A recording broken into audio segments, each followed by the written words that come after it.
Well, good afternoon, ladies and gentlemen. I'm Larry Stutzring, Director of Research for the Mitchell Institute for Aerospace Studies, and I warmly welcome you to this session of our Nuclear Deterrence Forum. We are very fortunate to have with us today two great Americans, Dr. Steve Blank and Dr. Mark Schneider. Dr. Steve Blank is a Senior Fellow at the Foreign Policy Research Institute, where he specializes in Russian foreign and defense policies, as well as European and Asian security, including energy issues. He formerly served as a senior fellow at the American Foreign Policy Council, as well as professor of Russian National Security Studies. That was at the Strategic Studies Institute of the U.S. Army War College. Dr. Schneider is a senior analyst with the National Institute for Public Policy, where he specializes in missile defense policy, nuclear weapons, deterrence, and arms control. Prior to his current position, Dr. Schneider served in a number of senior positions in the Office of the Secretary of Defense for Policy. He also served in the Foreign Service as a member of the State Department Policy Planning Staff. Well, welcome today, gentlemen. It's a pleasure to have you online with us today. I'd like to start today's session by giving you each an opportunity to take a few opening remarks on the current status of U.S.-Russia relations, perhaps the progress of Russia's nuclear modernization program, and maybe a little bit of an overview on Russia's nuclear strategy. If this works for both of you, I'd like to have Mark kick us off and then turn things over to you, Stephen. Mark, over to you. Well, thank you. This is, I think, a very appropriate time to topic, because we've gotten a little taste of what a WMD war would be like as a result of COVID-19. Now, by the standards of biological weapons, it's a pretty puny agent, but it's devastated our economy through 38 million people out of work. And our enemies, quite frankly, are probably drawing lessons from this right now about how they may exploit WMD against us. Now, Russia has a massive nuclear capability. It's suspected of having significant biological and chemical weapons capabilities. We don't have either biological or chemical, so nuclear deterrence from us is the whole 9 yards.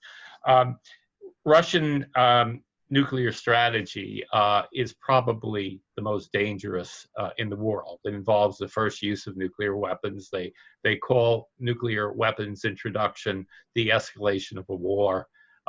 It really is a crazy strategy, because basically it operates on the assumption that if they use nuclear weapons first, they're not going to be fired back on. And that's an incredibly dangerous theory of victory. And it could result in a global nuclear war under some circumstances.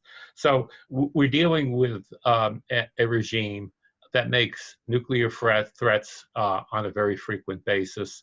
As a matter of fact, it's almost their default response. Anytime something bad happens from their standpoint in the world, they tend to respond with new nuclear threats. And this has been made literally probably 100+ times by the most senior officials in the Russian government, including President Putin, who has made nuclear targeting threats on at least 10 occasions.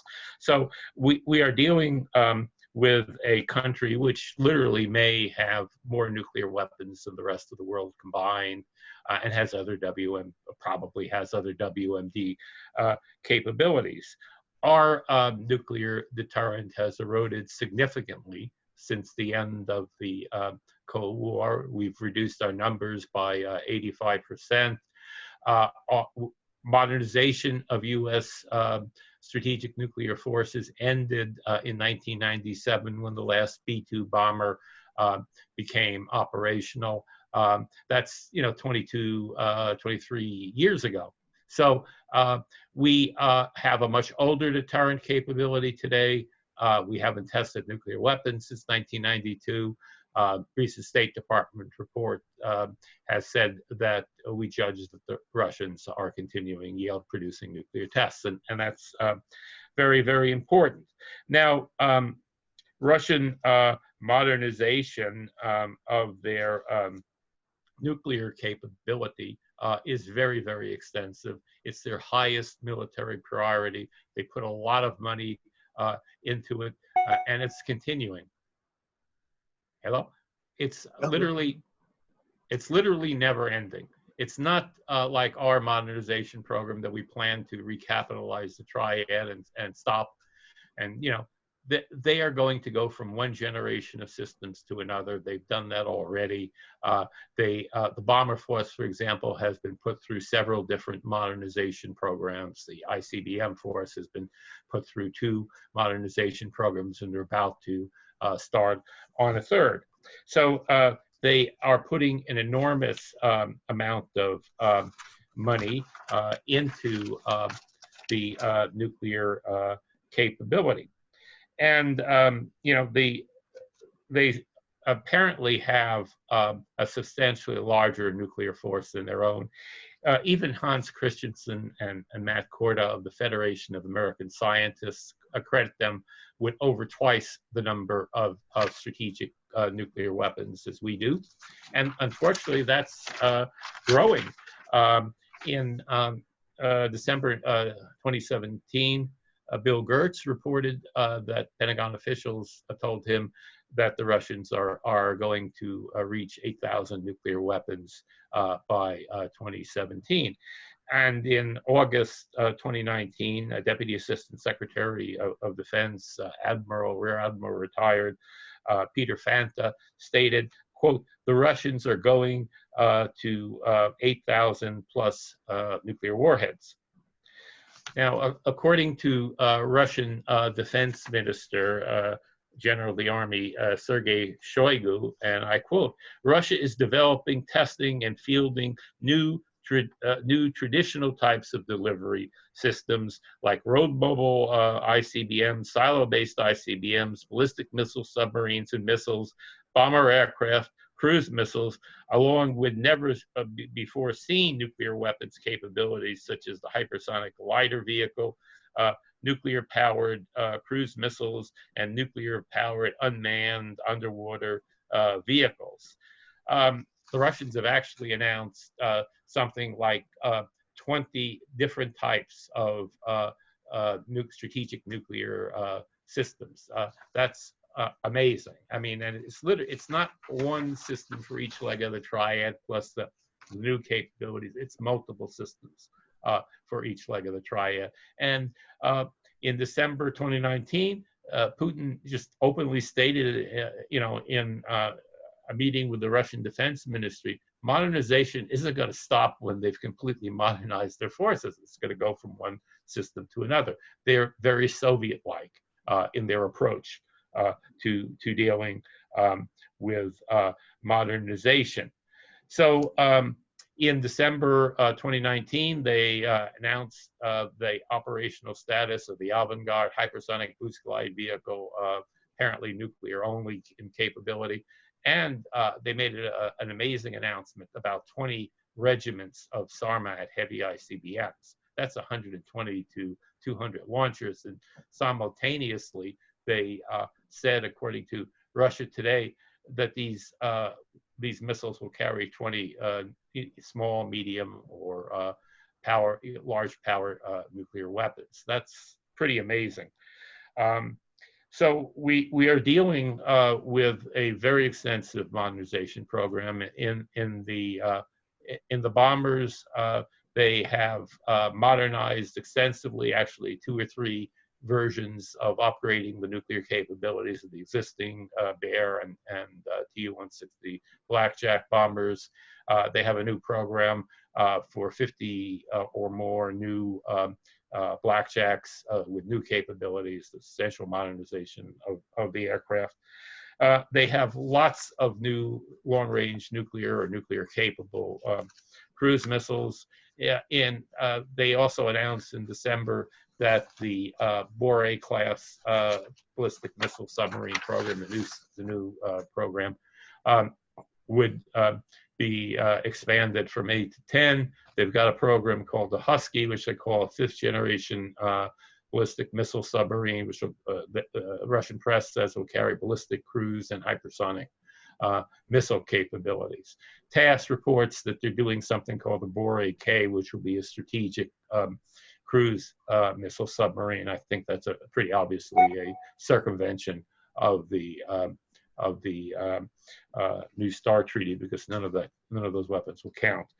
So we are seeing a very, very extensive program. New START does very little, if anything, to constrain it. The Russian ambassador to the United States a year or so ago declared that none of Putin's super weapons are constrained by the New START treaty. He got it slightly wrong. 4 of the 6 aren't. But we are basically the only constraint on Russian capability right now is what they can afford to do. It's not arms control.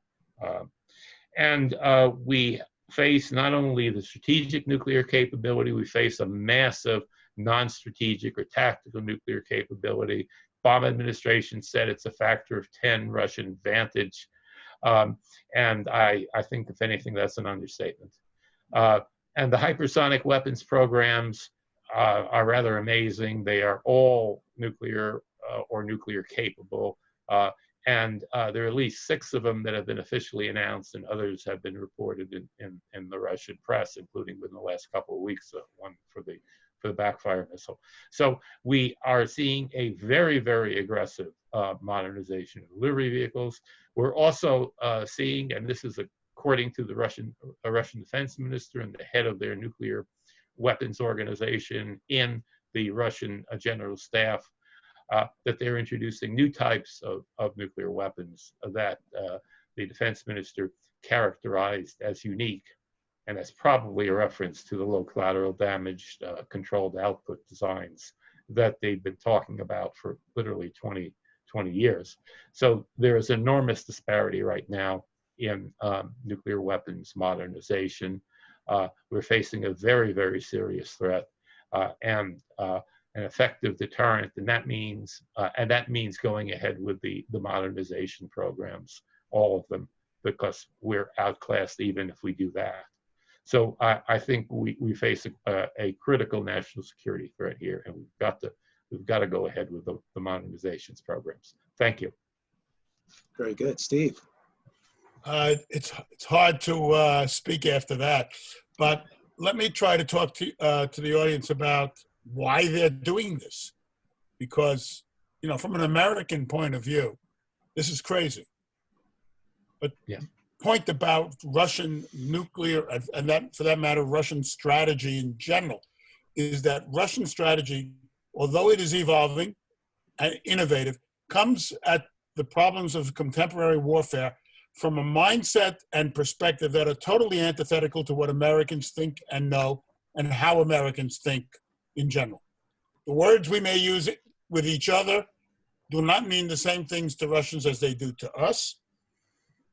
And the Russian security policy is premised not only in nuclear, but across the board on what is, you might call, the presupposition of conflict.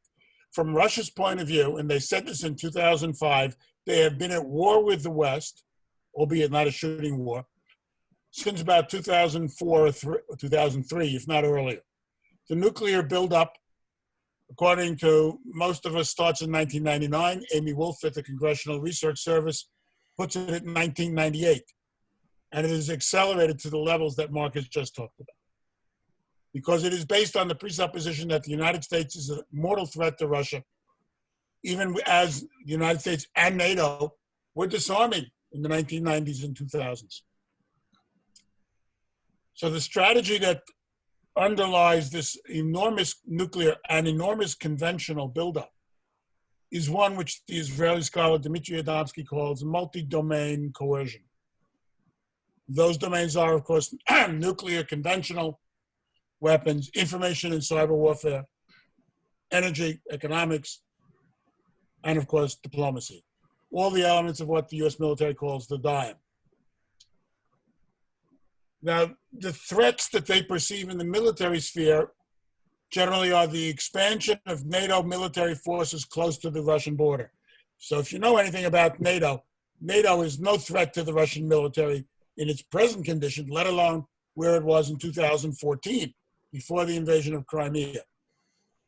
And the U.S. Missile Defense Network, even though there has been some unfortunately reckless talk by the Trump administration about it, can in no way threaten Russian nuclear first strike capability.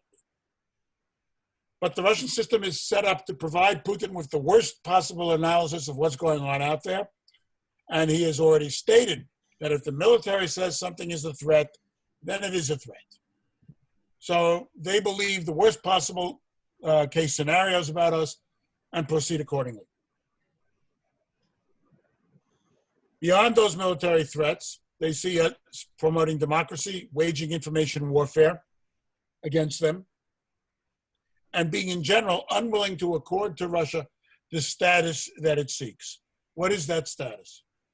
They want a status like they had at Yalta, basically where they in the United States, and at that time Great Britain, but now just us or China, essentially are the three great powers that set the tone for the whole world.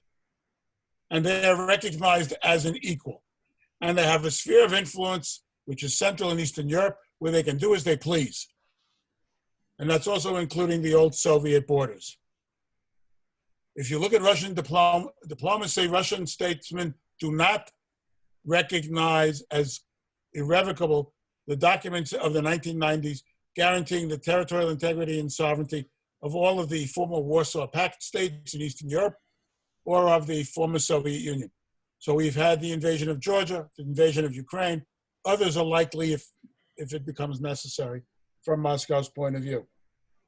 So they see the United States trying to promote democracy, undermine Russia's great power standing, and therefore undermine the Russian system of government, because that government, which is an autocracy, just like Soviet autocracy and the Tsarist autocracy before, cannot stand unless it's an empire. An empire means recovering those territories and the influence over them that was lost in 1990 and 91. This is the framework within which this strategy of multi-domain coercion takes place. What is the purpose of these nuclear weapons? As Mark said, there are about 20, probably more, nuclear programs underway, and Moscow has also broken the Chemical Weapons Convention and the Biological Weapons Convention. And this is documented. This is not just me saying so. The purpose, according to Moscow, of nuclear weapons is deterrence, not only of a NATO attack, but also of a NATO or US military intervention in what they call a local war, let's say Syria, that could escalate to involve the great powers. And the possibility of escalation is imminent in their thinking in these wars. And we see it happening now in Libya. We saw it almost happen in Syria 2 or 3 months ago. Furthermore, this deterrence means that Moscow, from its point of view, has to build short range, intermediate range, long range missiles of varying ordnance and provenance. They are building counter-force and counter-value missiles, counter-value being missiles that can only target, or primarily are aimed at civilian targets. For example, the Canyon 6, the new underwater nuclear drone, is essentially a counter-value weapon. It could take out, for example, Baltimore Harbor, one explosion. And therefore, they have a range of nuclear weapons encompassing what we call the entire spectrum of conflict to deter NATO. What do they mean by deterrence here? Essentially, it means they want to have a sphere of military influence where they can act freely, win quickly, and tell NATO, you can't do anything about this because if you do, we have nuclear weapons. Now, this strategy has been labeled, I think incorrectly, in the United States, escalate to de-escalate. The idea being we're going to escalate the nuclear weapons. As Mark said, we're going to drop a nuclear weapon somewhere, very possibly one of those tactical nukes. NATO will be too frightened to respond, and then we can go back to negotiate on the way we would like to, and therefore prevail militarily and politically. Now, that is an extraordinarily dangerous idea, that we can launch a nuclear weapon on first strike and not suffer retaliation. As a matter of fact, Russian military doctrine says that they will not launch on first strike unless it is in a war which threatens the stability of the state. The problem is that's a meaningless statement, because every war in Russian history has threatened the stability of the Russian state. Furthermore, even though Putin has said we're only going to launch nuclear weapons under attack, once we know we're being attacked, the Russian military war games all carry out nuclear operations in those exercises. Major exercises, whether they be West, Zapad, or East, Vostok, all have a nuclear component. All the new missiles that are coming into being, or that have come into being in the last 5 or 6 years, which will emerge as well during the rest of this decade, are built as dual capable missiles, meaning that they can be used for nuclear contingencies, and the warheads that Mark described and that you encounter in the literature are to be there to be attached to those weapons, whether they're land, sea-based, or air-based, or submarine or subsea-based weapons. Russian military writings rather, all state the expectation of nuclear warfare. Therefore, and this is critical, just because the doctrine says we are not going to use nuclear weapons unless the state itself is in danger, and we prefer to use what they call non-nuclear deterrence, and have built up a formidable conventional deterrence, does not mean that no first strike is Russian policy. Both in Soviet times and now, doctrine is contradicted by the experience of procurements, nuclear weapons being the priority, by the experience of exercises where nuclear weapons are regularly used in major war games, and in the writings of the Russian military, which clearly anticipate nuclear operations.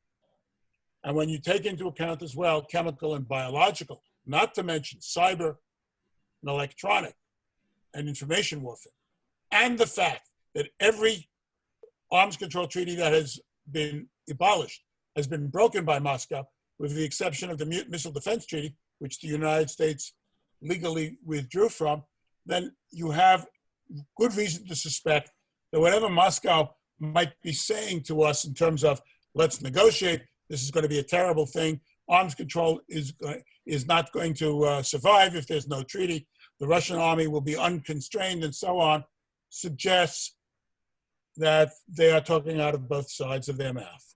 For in fact, Russian military, as Mark has described, is already quite unconstrained, except by its physical and economic capabilities. Unfortunately, arms control community does not want to recognize, or is unable to recognize, what the Russians are doing. They have a visceral antipathy to nuclear weapons and want to get rid of them, period, regardless of strategic considerations. And they do not take into account the grounds for the mistrust of the Russian position that we see now in Washington and in the Trump administration. So given all of this, like Mark, and under the circumstances, this is going to be difficult because of the pressure that is going to come to bear on the defense budget. Unfortunately, we still need to do nuclear modernization. And if there's to be a negotiation, that modernization has to be taking place in order to force the Russians and potentially the Chinese to the table. So this is an understanding of where the Russians are, why they're doing it, what they're doing, and what we must do in response. Thank you. Well, thanks, Steve, and thank you, Mark. That's a very sobering overview. Let's explore this some more. I have a number of questions, but first, let me lay some foundation. I need to understand, I think our listeners do, how we got to where we are today. There appears to be an epic strategy mismatch, and I'll recap a few of the nuggets that you both threw out there. The past 25 years, we start perhaps at Boris Yeltsin, who leaves power. Vladimir Putin fleets up from chief of staff to president.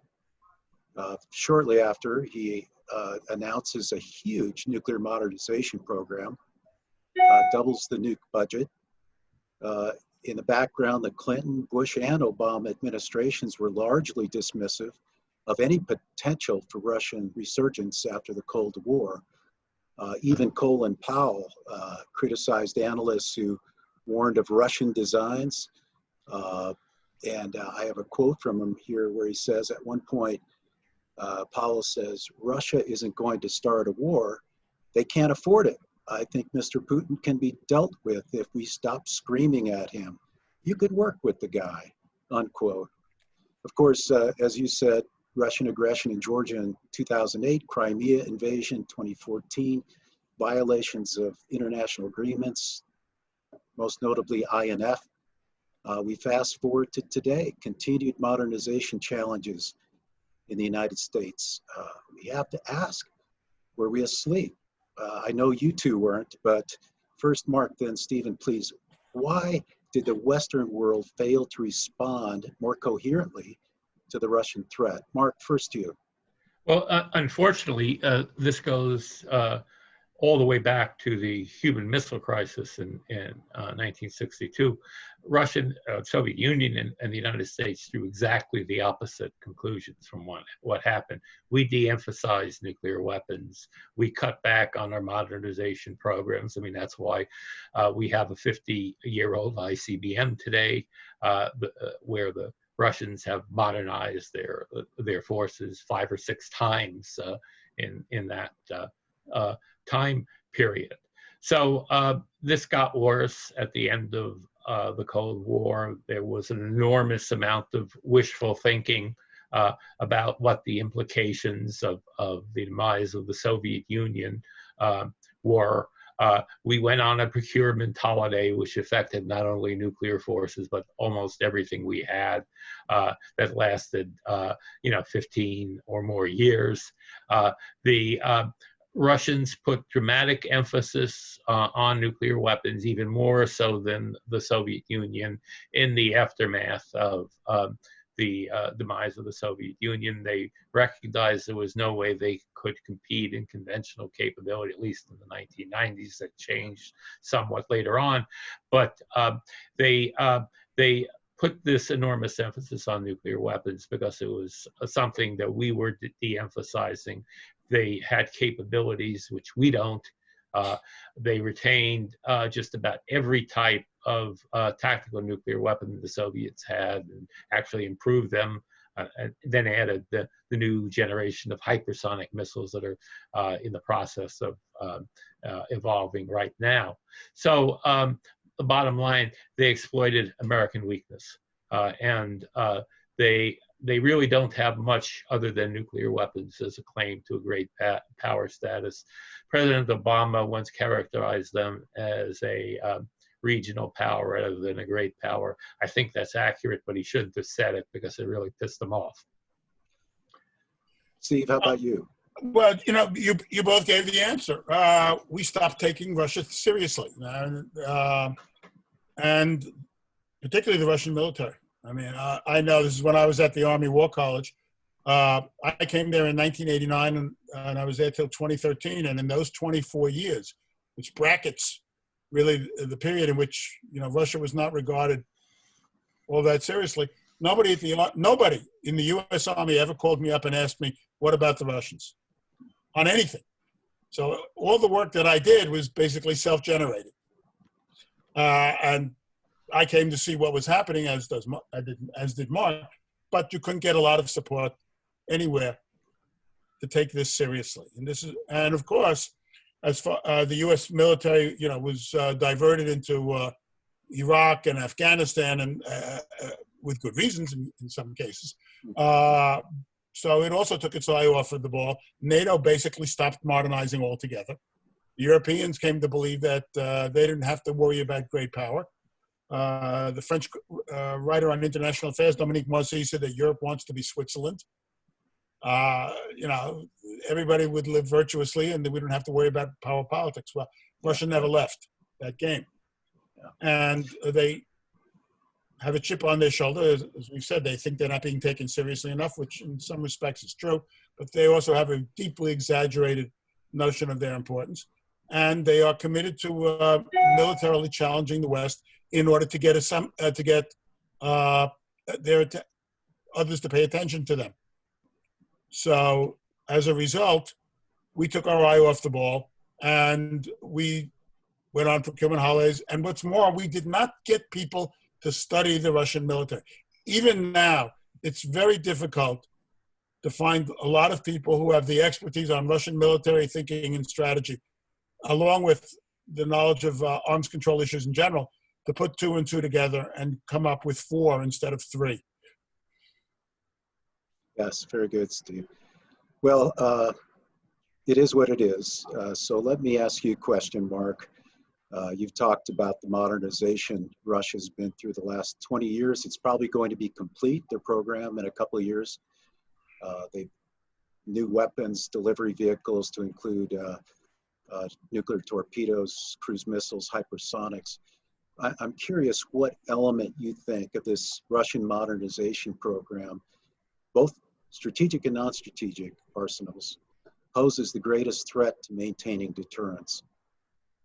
That is a very hard question because there are so many systems and so many threats out there that you can argue any number of answers to that question. Certainly, I think the SAR-MAT heavy ICBM, particularly with the announced 20 regiment level, that's 120 to 200 and 200 launchers, and you multiply that by the 20 warheads the Russian Defense Ministry said they're going to carry. That's 2,400 to 4,000 nuclear warheads just on that one component of the Russian nuclear force. That's a real threat. Hypersonics certainly are a very, very great threat. They give the Russians the ability to hit targets in very short time frames with a very limited U.S. early warning capability. And starting in February of last year, they started talking about preemptive nuclear strikes with these weapons against the U.S. National Command Authority. Now, it was started by President Putin himself and ended with the chairman the head of the general staff making an explicit statement about preemptive strikes against national command and control. So we have an enormous things. I'm concerned about the low yield weapons capability. It's been around for over 10 years and we've just begun to counter it. That is very likely to be the weapon they use if they initiate nuclear use. And the rest of the things, the super big weapons like the Poseidon drone submarine, which is reported to have a 100 megaton warhead on it, those are designed to deter the U.S. response to that sort of attack. And the whole theory of victory, as Steve has pointed out, and I pointed out, is that they are trying to deter a U.S. or NATO, serious U.S. or NATO response to nuclear first use. And if they succeed in doing that, they've won the war, and Europe has fundamentally changed for the worse. So this is something we've got to deter. And the WMD aspects, the chemical and biological things, if anything we've learned from COVID-19 crisis, it should be this, that prophylactic means alone are not going to deter Soviet or Russian chemical or biological attack. And the consequences for the U.S. economy we've just seen from a very limited capable agent. I mean, real chemical biological weapons are going to be vastly more lethal than COVID-19. But it's been catastrophic. Almost a quarter of the U.S. workforce has been thrown out of work. The economy has been devastated. And I believe the Chinese, Russians, North Koreans, and Iranians are studying this, and they're going to learn from it. And it's going to be incorporated specifically into their military doctrines. Steve, based on that, I want to ask you a little different question. It's still about Russian use. and thinking, but how do you see Russia's use of nuclear weapons? How might they use them for coercion or blackmail in pursuit of other diplomatic or political gains or purposes? How effective would they be with regards to those sorts of applications of this huge and diverse nuclear arsenal that they have? Well, the criterion of effectiveness is not what we think, but what they think they've achieved as a result of this.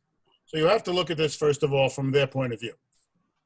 As I said, the whole strategy is one of escalation control.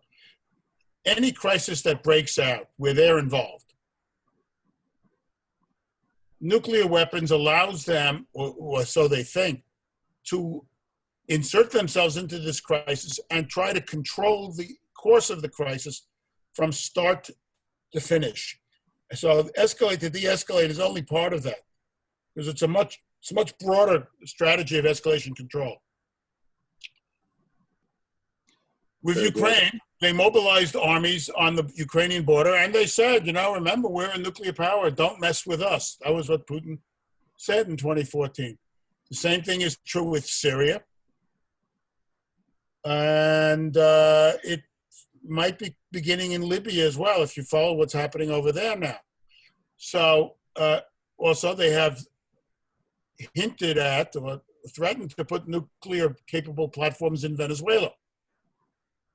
If we build intermediate-range cruise missiles to replace what was lost in the INF Treaty, now that that treaty is dead, they have stated that they could actually put similar kinds of missiles into Venezuela, which would put the whole Caribbean coastline of the United States, as well as Central and Latin America, at risk.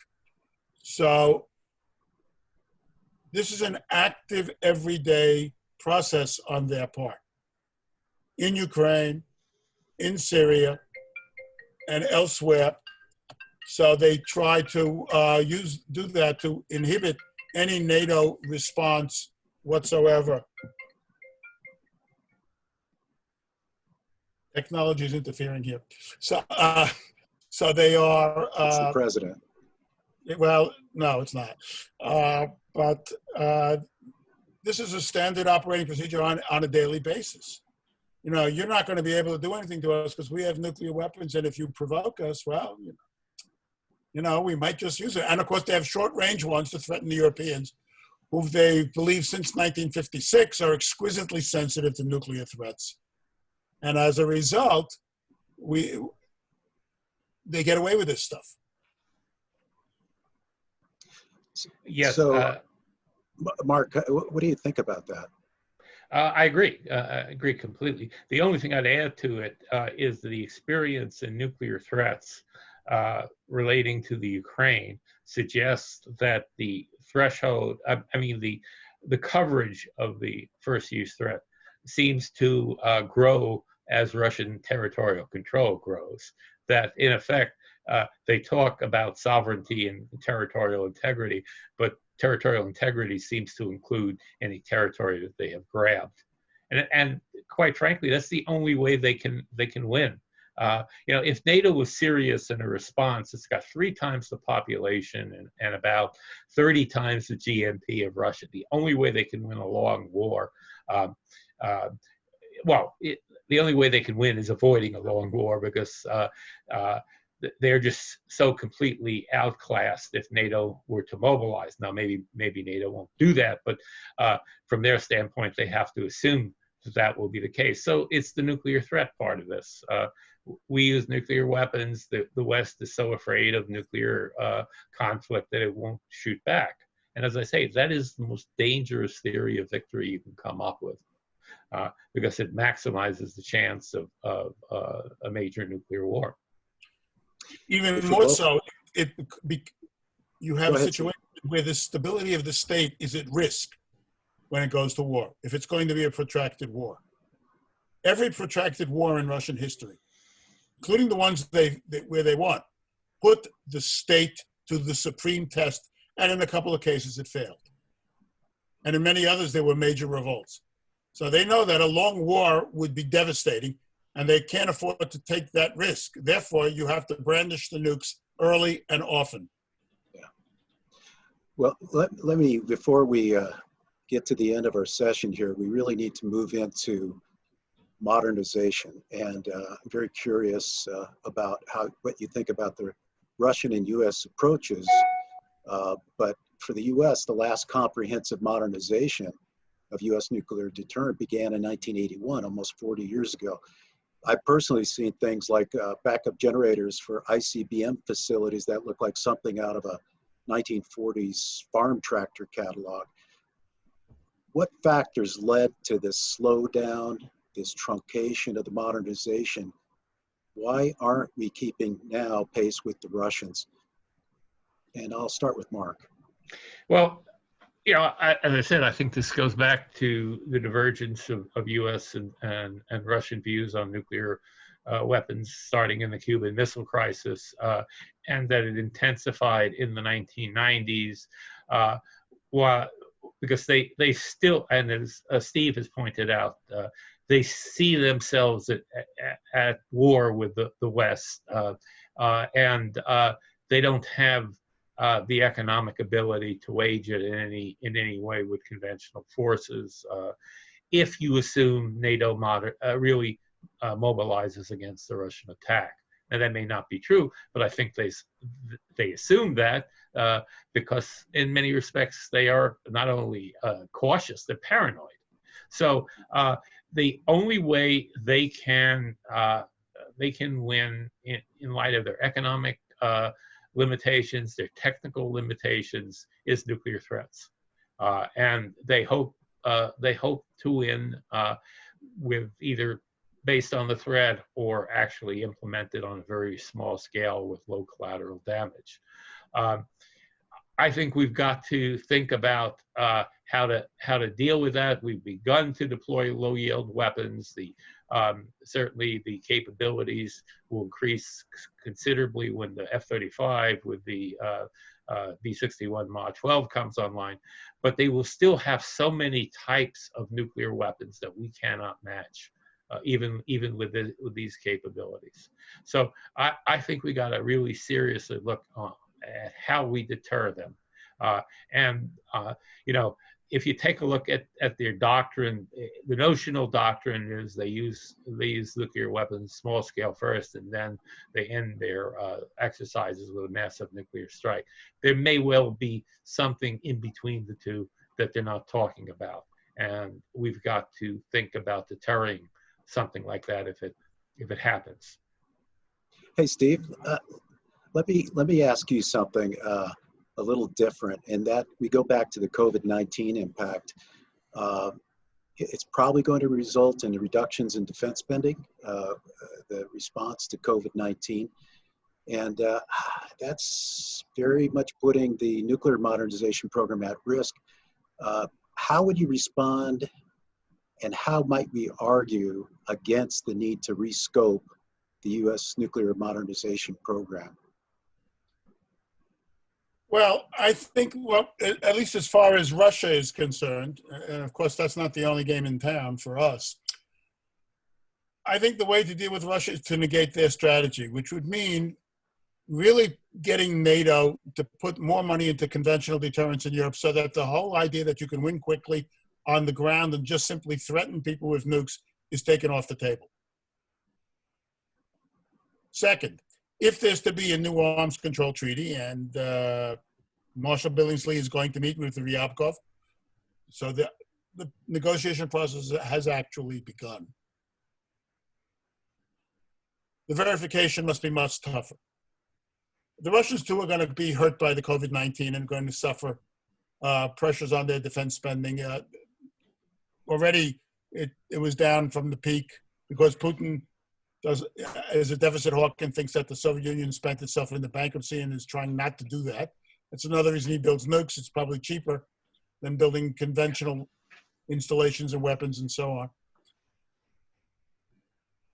But the administration and the next administration that gets elected in November 1920, whoever that is, whether it's Biden or Trump, is going to have to come up with a national security strategy that clearly can elicit domestic support concerning the role of nuclear weapons in that strategy. in order to obtain not just one funding cycle in this Congress for FY21, but year-on-year spending that actually advances American capabilities and interests, albeit under the pressure that is enormous that's going to come out of the COVID-19. And you may even find Republicans under pressure to cut defense spending, although that's not their usual MO.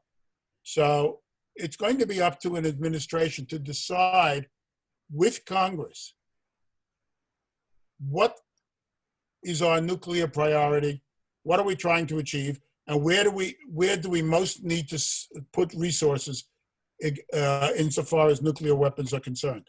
Because I really don't think you'll be able to do the entire modernization plan on a year after year basis, given the devastation of this pandemic.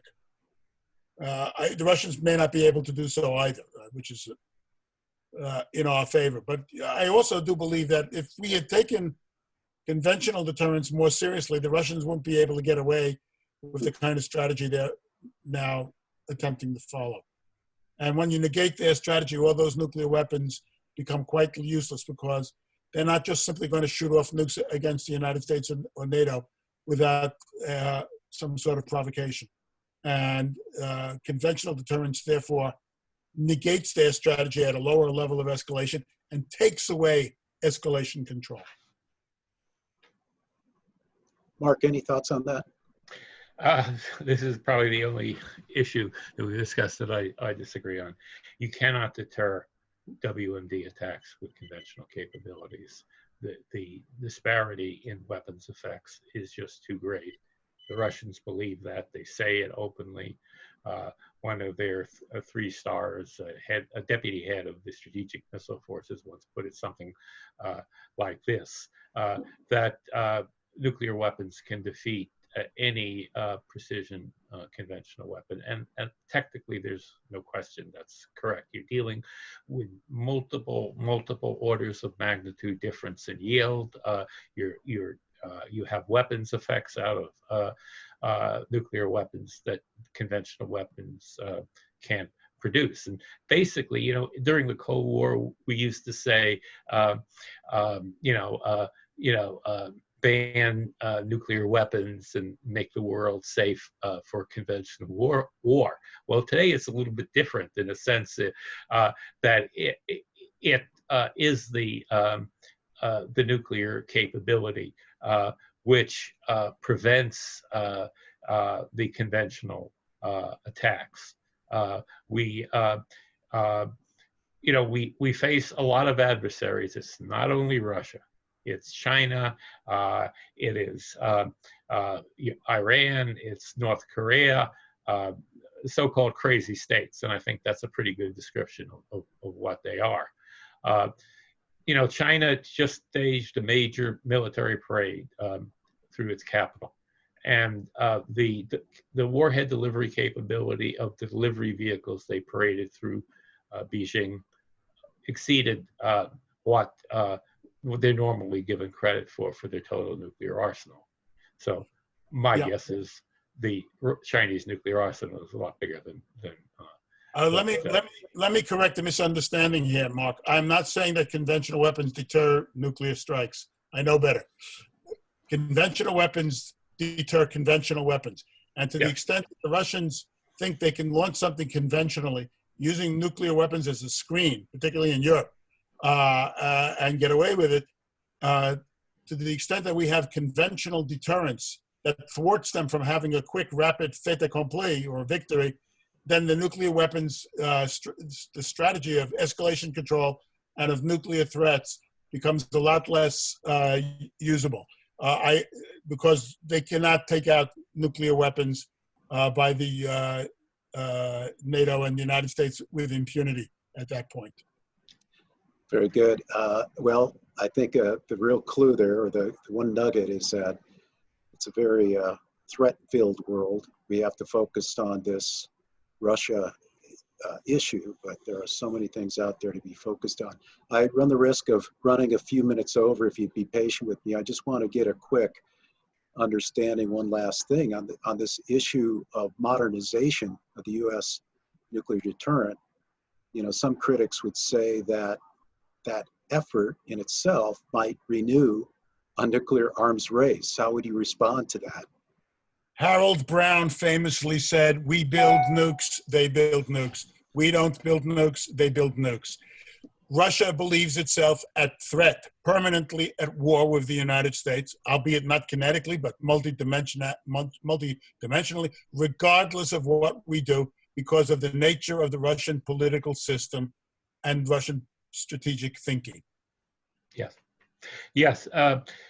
You know, not only the Harold Brown statement, which is literally a classic statement of what actually happened, since 1997, when we completely ceased modernization of the strategic nuclear forces, they have introduced about 10 new nuclear systems and maybe one or two improved versions of legacy systems. So the argument that the U.S. decisions drive an arms race with the Russians is just mythology.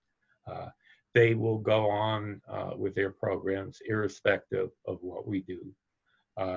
That we have to deter this, or the potential consequences could literally be the end of the United States as a functioning society. I mean, that's what is literally at stake when you're dealing with WMD tag. It's not only nuclear.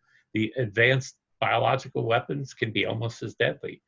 And even ordinary, quote, you know, nerve gas could kill tens of millions of people.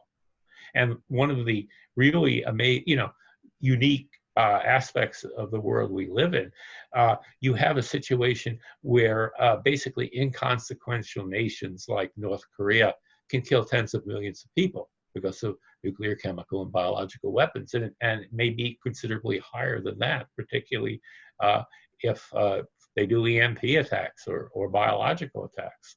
So we don't have a choice here. If we want to survive, we got to deter. There is no alternative to deterrence here. Now, defenses can play a significant role, and they are very useful. They're part of the deterrent. But the core of the deterrent is always going to be nuclear retaliatory capability, because we do not have chemical or biological capabilities. Okay, Steve and Mark, we're now going to open the session to questions from the audience who've been listening to our conversation. Feel free, audience members, to direct your question to one or both of our guests today. Raise your hand on your Zoom function so I can see who's up. And first we'll call on Michael Gordon, Wall Street Journal. Hi, Michael. Hi, guys. I got a question for you, having spent yesterday writing about Marshall Billingsley and the proposed trilateral negotiations to be held in Vienna, potentially. It's a premise of current American policy that the Russians are concerned not only about the United States, but about China as a growing arsenal, and that they have a motivation to thereby lure China into these talks, as improbable as that seems. So my question for you is, your discussion focused primarily on how Russia sees the United States. To what extent are Russia's nuclear developments and programs influenced by their competition with China? To what extent are they worried about China's growing arsenal? And do you think it's plausible that Russia has the influence to get China into these nuclear talks? Nice, simple questions. Look, the Russians have always had an eye on China in building out their military, particularly in the Far Eastern Military District, which is a economy of force district. That means it can only survive by means of its own capabilities. Chinese could take out the Trans-Siberian Railway and basically isolate the region in 24 hours. And now and then, 10 or 11 years ago, they actually had Russian commanders talking about the Chinese threat. And if you look at the exercises they did, they ended in nuclear strikes on the PLA. Also, when the New START Treaty was signed about 10 years ago, Lavrov stated several times, as did others, that the next round of negotiations should include China. Now, my friends in the arms control clerisy say that means, whenever you say that, it means you don't want to talk anymore, but you have to have an excuse. I don't think so. I think that they did want China, but now they are so dependent on China's support, economically and in many other ways, that they have stopped arguing for this, and they're telling the United States this is futile.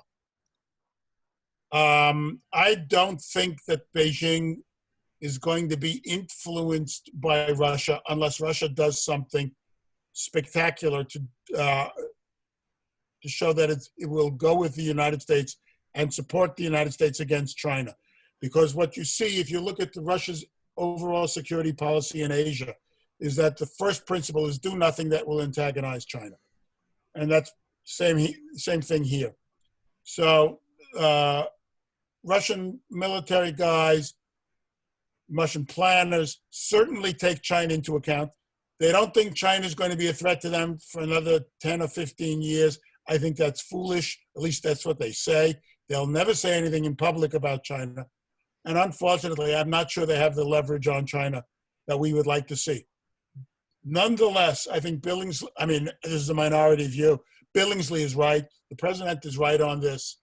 I think that, and the Deputy Secretary General of NATO, whom Billingsley quoted yesterday, is right. If China wants to be a great power and be recognized as such, and it is, we're not denying that, then it needs to take some responsibility for things, and it needs to be a hell of a lot more transparent. Because otherwise, it's just setting itself up for an arms race that will take place. As Mark suggested also, they may well have more nuclear weapons than most people believe. I happen to think they do. Again, most people think they have about 250 or 300.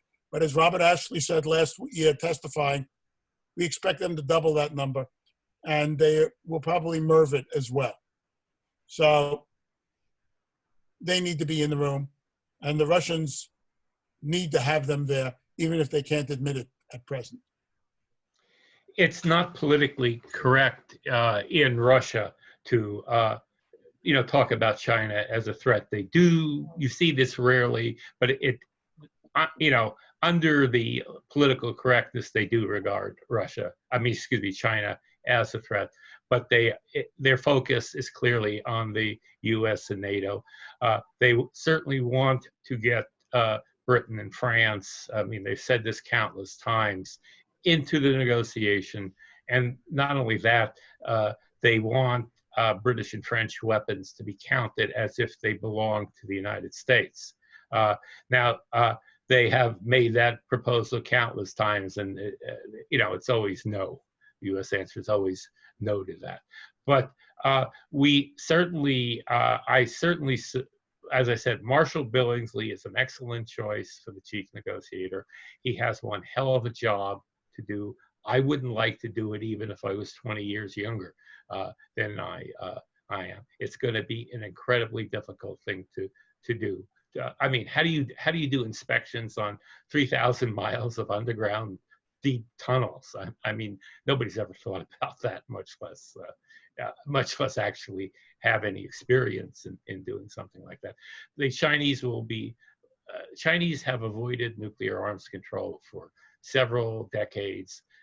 They always say that they'll do it if certain things happen, and then when those certain things happen, which are U.S. reductions, they say no, and they're saying no again. So we have a really big problem, but we have to do it because you cannot leave China with an unconstrained nuclear capability in the context of either constrained or actually reduced U.S. nuclear capability. There's too much long-term threat involved if we do that. I may also add here, Michael, that if China were to continue to have an unconstrained nuclear capability, India would continue building up its nuclear capabilities, because the Indian nuclear capabilities are basically based on what China has and can do. India will build up, Pakistan will build up. You are making that conflict all the more dangerous, and you are probably also facilitating more proliferation. Hey, Michael, did you have a follow-up? No, not really. I wasn't so much focused on the case for including China. I was a little more interested in how much Russia, what are there specific Russian nuclear capabilities that they've developed with an eye toward China? Let's say even this illegal glycom they developed under, in violation of INF. Well, all of the new Russian cruise missiles, hypersonic missiles have capabilities against China. I think they're driven by the confrontation they see with the U.S. and NATO, but certainly they're going to deploy these same weapons in the Far East. They will. I mean, they've staged multiple exercises against the Chinese. They just don't announce it as such, and press coverage of it is much less than the exercises that are aimed against NATO. I mean, I'm talking about Russian press coverage. So this is, there's no, I don't think there's any single weapon that relates exclusively to Russia or relates exclusively to China. But the broad array of Russian nuclear capabilities is directly relevant to their future confrontation with China. It's at this point in time, as I said, it is politically not correct in the Russian Defense Ministry to say anything nasty or critical of China. Thank you, Michael. We've got time for one last question. I want to squeeze this one in. Rob Smith, are you up? How you doing, Colonel?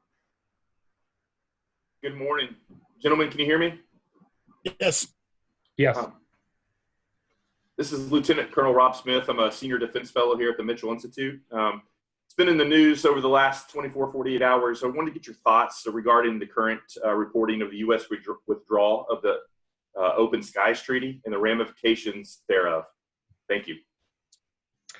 I actually cleared on the Open Skies Treaty when I was Director of Strategic Arms Control Policy in Defense Department.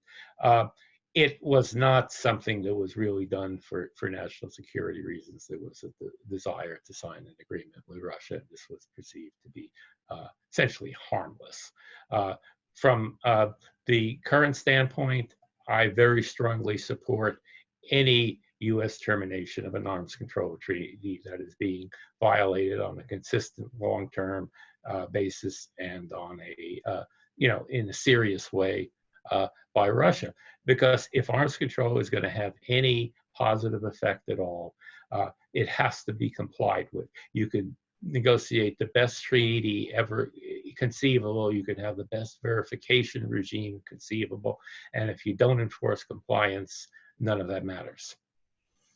I agree with Mark. The press accounts that I read yesterday and today about this indicate that many people with experience, including some of the people who are on the Obama NSC, cited numerous Russian violations of this agreement. And again, if the Russians feel that they're not bound by it, there's no point in our being unilaterally bound by it either. Again, people will get up there and start screaming that we're tearing down the arms control edifice and that we're losing predictability and transparency.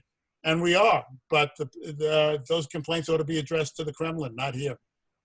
Well, gentlemen, that was a fantastic discussion. I hope you're back again soon. Dr. Stephen Blank and Mark Schneider, thank you again for taking time to share your thoughts with us today. On behalf of Mitchell Institute for Aerospace Studies, we wish you the very best in this era of ever-increasing challenges. Thank you. As a reminder to our listeners, the next event in the Mitchell Institute Nuclear Deterrence series will be with Mr. Drew Walter on Tuesday, upcoming Tuesday, May 26th. Drew Walter is currently the Deputy Assistant Secretary of Defense for Nuclear Matters at the U.S. Department of Defense.